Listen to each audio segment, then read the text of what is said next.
I think we could. Jeez. Huh? Like, can it miss? I don't know.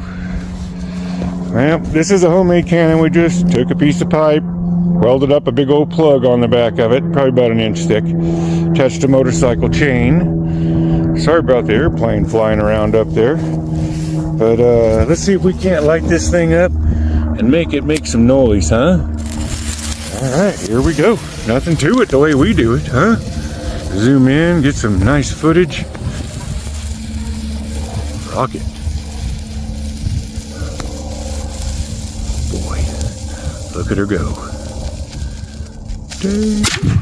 Oh, how sweet. It blew a hole clean through it. Let's take a look.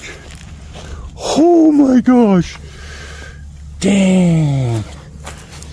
There's the golf ball right there. It dumped all its energy right inside that tank. I can't wait to see this on video.